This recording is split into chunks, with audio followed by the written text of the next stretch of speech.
Indy's pioneers in breast cancer research think they can find answers about the disease in Kenya. But only if women in that country learn to trust them. The Komen Breast Tissue Bank is going international.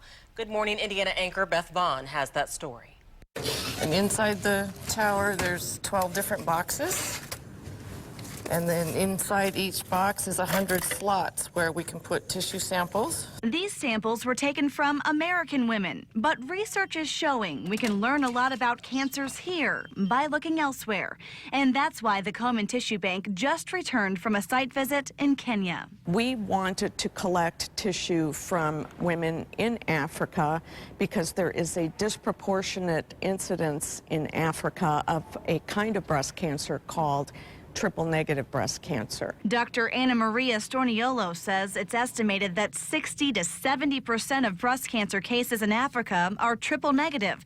Now that's relevant back here at home because African-American women are twice as likely to be diagnosed with triple-negative breast cancer than their Caucasian counterparts. Of course we're going to find the answer in Africa. That's where all the rest of our stem cells initially come from. While a cure might be a decade away, she thinks there are answers to be found now. If we can understand what part of that genetic makeup is the trigger, then we can identify a way to basically turn that trigger off. To get there, they'll need samples, and even doctors on the ground in Kenya know the cultural barrier will be tough to tackle. The breast is more than just a breast here. You know, the breast here has a lot of cultural value to it. And that's why they decided the team's mission in Kenya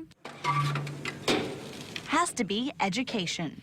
Storniolo plans to offer free breast checks and education to everyone who shows up in hopes that Kenyan women will better understand why tissue samples are so important. Stay with RTV6 for more on this story. We'll follow their trip to Kenya and eventually the medical results. Beth Vaughn, RTV6.